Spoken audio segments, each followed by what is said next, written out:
Thank you very, very much for having me. My pronouns are he, him. I just want to acknowledge the traditional owners of the land and pay respects to elders past, present, and emerging.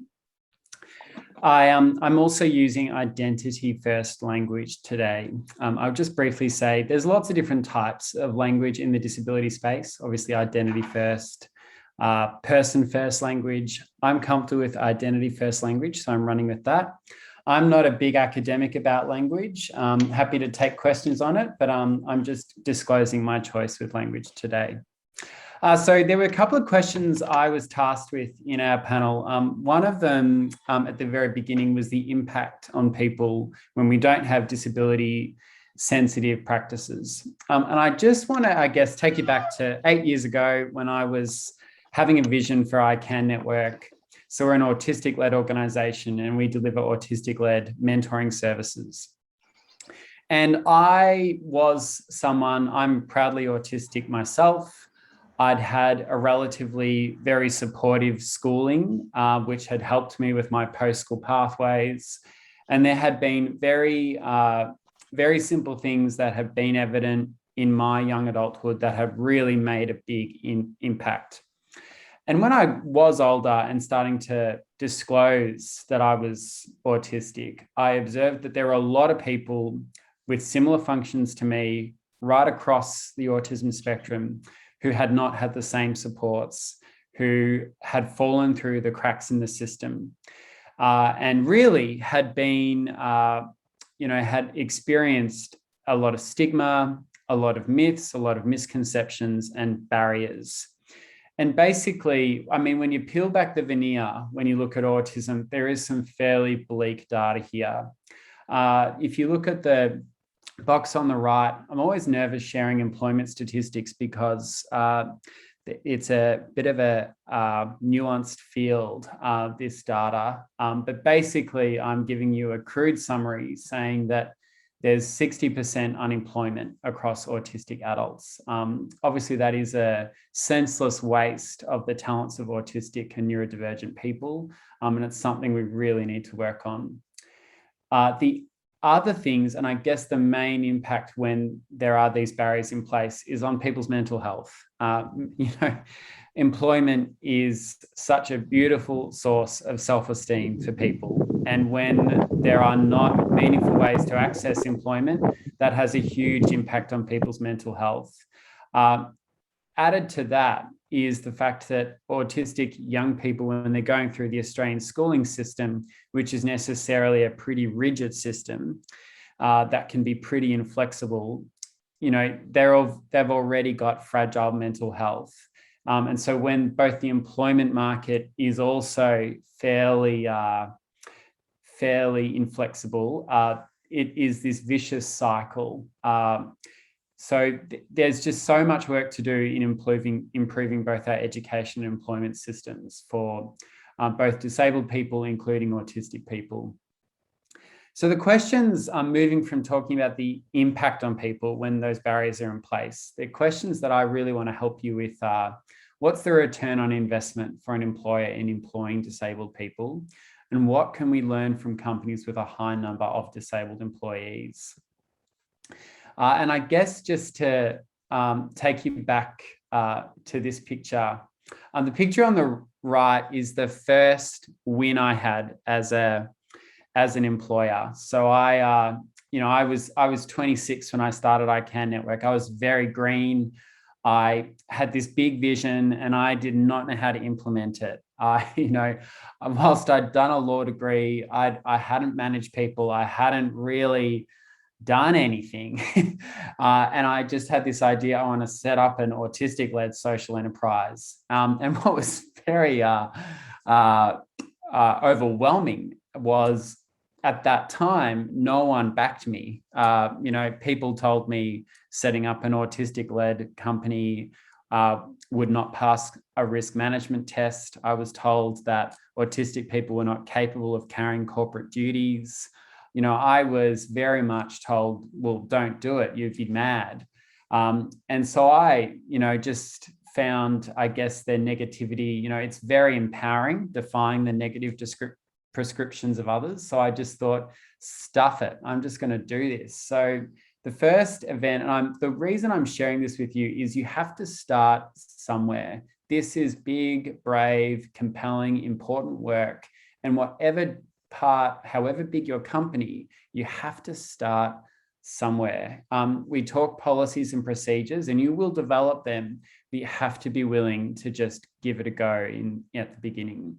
So for me, our beginning was this camp. I ran it in April 2014, and I'd never run a disability camp before, but I got together 10 autistic young adults who had no previous experience in mentoring, and I just injected a lot of belief into them, did a bit of training with them, and then we bravely as a group ran a camp for 35 autistic adults right across the autistic spectrum. We had people with greater support requirements there, people with language differences. It was diversity in a weekend. It was incredible. But I had no idea what I was doing. I have to say, I did not have a risk management plan. I did not. This was it was just on goodwill. Our events and operations are far more slick and professional now. But, 7 years ago, I just had to start somewhere. But I must say, the insight from this weekend, whilst it was disorganized and chaotic, it was a proof of concept for me because at the end of this weekend, people said that they'd never felt so accepted in their life, that they'd never felt like they belonged as much as they have at this weekend. And whilst they all admitted that the food, the self-catering, the heating, the conditions of the camp have been pretty rough, the actual culture that we'd created was second to none. And I think that's the main thing I want you to take away from me today. Culture is the biggest ROI for your company in embracing a disability and inclusion agenda. And I guess to fast forward to the 7.5 year mark that ICANN is at from that weekend where we started, I have 78 staff across Australia. 62 of them are autistic. And we deliver, a lot of group mentoring programs across schools. So we work with 102 schools across Victoria and Queensland, and we run a big online group mentoring program that partners with NDIS, people's NDIS plans of an afternoon and evening. And that program services 1,200 autistic young people. So it's become a relatively large business now. So it's school-based mentoring, and it's a national online program. And I think just to, take you through it, throughout this whole journey, I have very much followed my staff. And I think, just to help you, when you start out with this agenda, it is important to embrace failure. Feedback is a gift. You're not going to get everything right. And you have to be willing to both create and adjust your policies and procedures as you go on. And it's really helpful to signal to your workforce that you're starting this journey. There's going to be mistakes, there's going to be wins, and you celebrate the wins, but you acknowledge and learn from the mistakes. But it is important to, within your workplace, have that culture of embracing failure, because it's going to be from failures that you learn the most. And for us, to take you through the journey of setting up our online mentoring program, which has just created so much employment. It's been a great job creation story for autistic people. Our issue was that we started as a face-to-face mentoring program, and my context was we were completely overrun by the demand for our service across Australia. I have never seen the level of public need as I have for a mental health mentoring service for autistic people. I was just completely overwhelmed with the interest. So I had to do something. I had to find a way to meet this level of demand, because we were Victoria and people were not accepting that I was just Victorian based.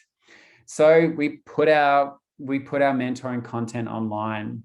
We now run it for 8 to 22-year-old autistic and neurodivergent young people. We run it as 6 one-hour weekly sessions every 8 weeks, and it's predominantly delivered by our autistic mentor staff.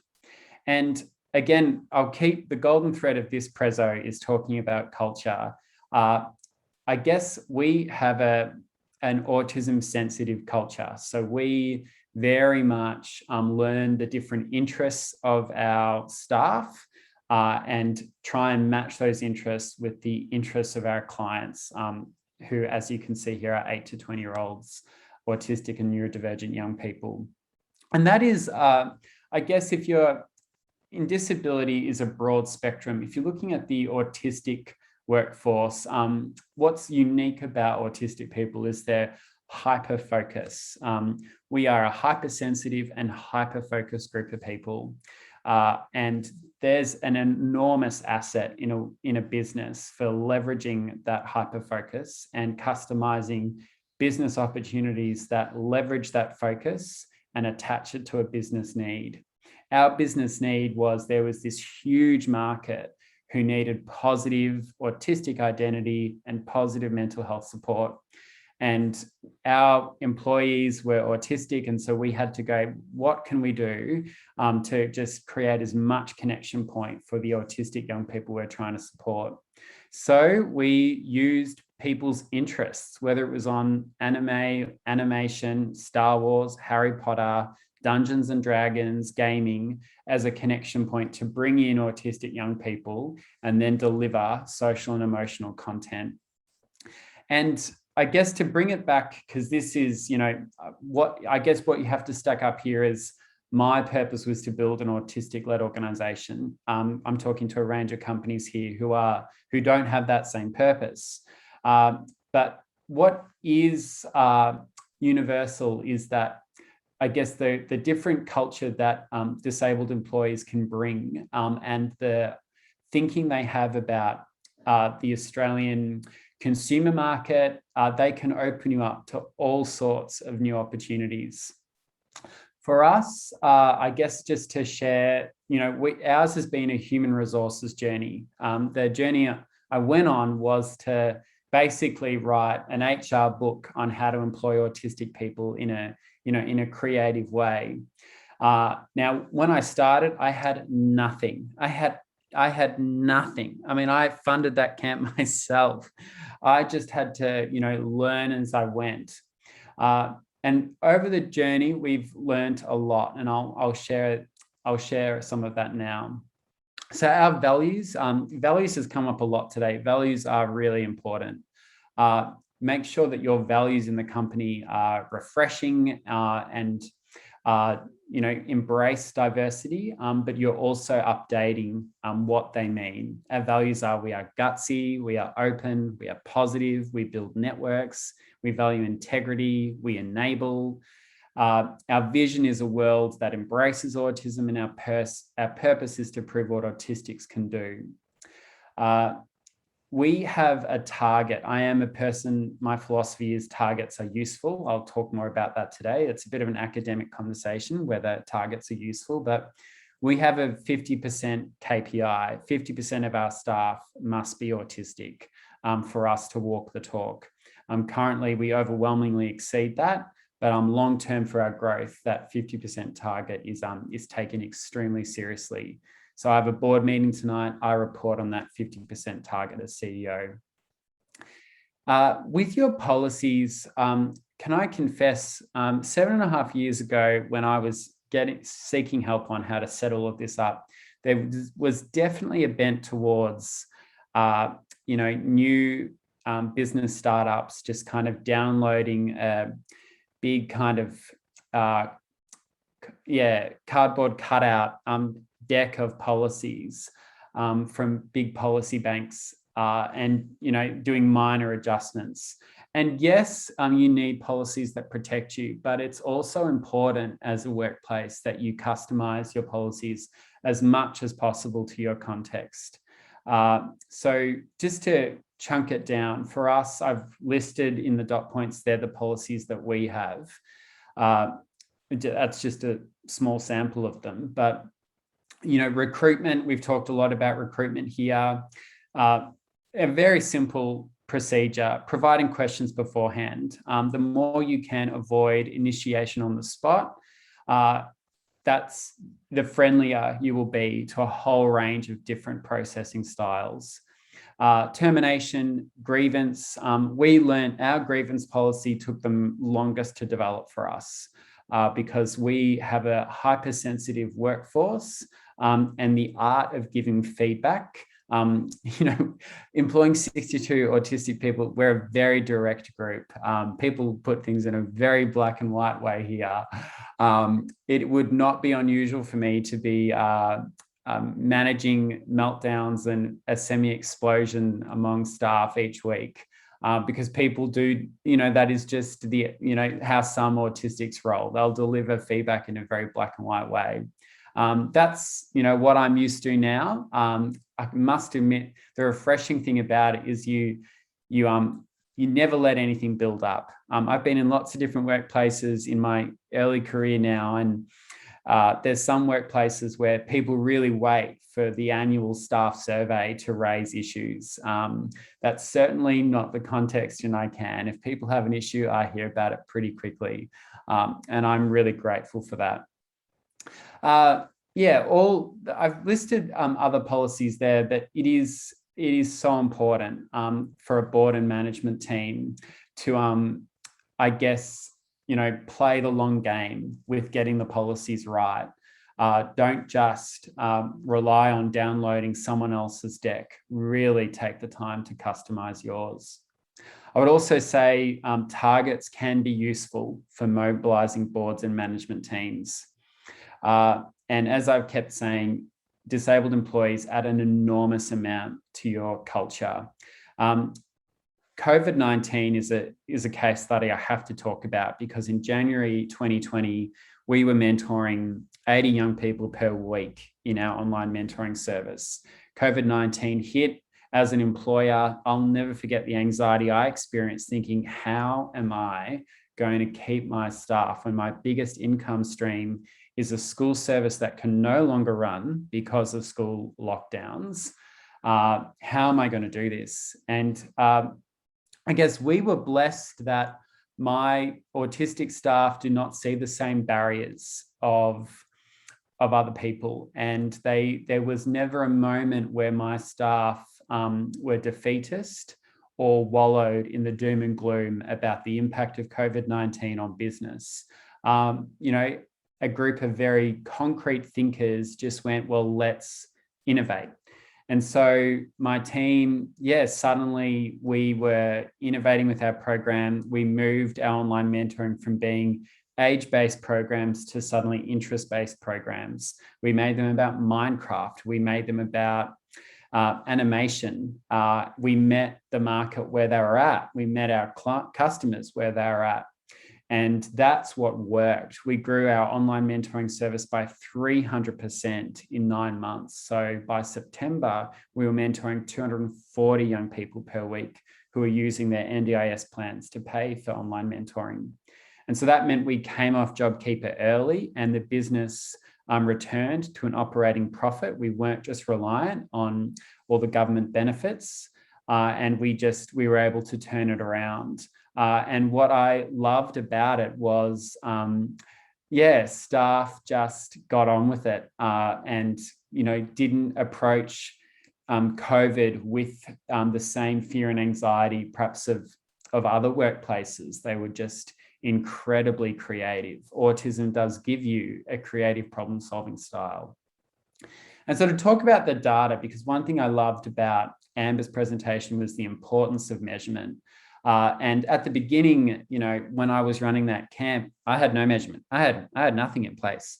But we have grown our measurement throughout. And that's so important for helping your workplace keep investing, because the more your business, your boards and management teams have an evidence base behind how, staff with a disability are adding to all sorts of metrics of the company, the more they're going to invest in your HR team and other teams to keep doing this. So we have an outcomes framework that everything is measured against. We also have a performance and capability framework. And this seems like an overwhelmingly simple visual, but it has taken us a long time to develop this. And I guess it informs really the journey that our young people have from being participants in the program to then evolving from participant to then trainee, mentor, and then eventually a staff member. And the biggest lesson has been learning what do autism sensitive policies and procedures look like. And so this performance and capability framework informs everything that we do, from staff performance plans, from recruitment, to the way we meet. It informs everything. And I have to say, the more unique you make this to your workplace, the more you will succeed, the more you'll be proud of it, the more your boards and management teams will really enjoy and embrace this work. I guess I just wanted to keep capturing key insights here. Key takeaways: embrace failure and set that expectation. Reframe failure in your workplace towards this is going to help us keep learning. It is really important in this work because we are talking about supporting humans here. It is important to start small and build from there. If you focus on getting it right with one disabled person, you'll have built a pathway in your company, which can help you keep fine-tuning, diversifying, and growing. And now to give some real stories about real people, I'm going to talk about 3 trainees in ICANN who've had some awesome journeys. I have their consent to share the story, but as we're recording this, I'm just going to put some aliases to their names. So I'm going to talk firstly about the girl in the middle. I'm going to call her Kate. And Kate, she was on that camp in April 2014. She was extremely brave. She was only 17 when she went to that camp. She'd only been aware she was autistic for 2 months. Kate came to us with a processing delay, with fairly low self-esteem. This particular school she'd been in, she'd had some good teachers and she'd had some other teachers that had almost kind of made decisions about what her year 11 and 12 would look like. So she really didn't have her own voice. And we have played a long game with Kate to really develop her skills. And Kate's now studying social work. She's been an employee with us since 2016. And she's been an incredible story. And the point of difference that Kate brings to her workplace is she has an inbuilt understanding of how to design mentoring programs for other young people with a processing delay or with an intellectual disability. She just has a sensitization to the needs of a very diverse range of young people. You would not be able, you can't train that in other people in the same way. She just has a lived experience that puts her at an enormous advantage. The young man on the right, I'll call him Brad. Brad was one of 4, he's one of 4 boys, and all 4 boys in the family are autistic. His brother has greater support requirements, which is my language for someone who has severe autism. And yeah, Brad is a special bloke. Brad, he is very aware of how to read young people with greater support requirements. So his design of group mentoring programs, he's very good with developing prompts, with customizing our tools to young people with higher needs. So consistently, he's kept developing his skills to develop mentoring programs on the spot. His initiation, his just pace and how quickly he can move on his feet is second to none. Brad is just, he doesn't know how good he is my quiet reflection as an employer. But again, because of his lived experience, it's given him such an enormous advantage in terms of how to support other young people with greater support requirements. And then I guess to give a more kind of classic business example, I'll talk about the girl on the left here. I'll call her Cora. Cora is just, has a quality eye. As I've said, autistic staff, what they can add to a workplace, in addition to being a cultural asset. They have this innate creative problem-solving style, and their feedback, that blunt delivery can actually be a real blessing. And Cora has optimized so much of our program design because she just calls out what she sees. She says it in a direct way that's not personal, and it's just focused on making something better for a client. And yeah, it has been, she's been a huge cultural asset. I need to wrap up. I'll just keep summarizing. Thanks. So the insight is disabled people can open up enormous opportunities with your observation of market trends and grow your market share. There's some slides here which can be shared with the group on how do you understand autism, how do you understand the intersectionality, which Sophie spoke about today. There's a quick slide of tips there that are really targeted around performance management, meetings, performance reviews. How do you set all of that up in an autism sensitive way? And just some more about workplace communications and case studies. But I'm aware of time. I'll stop there. Thank you.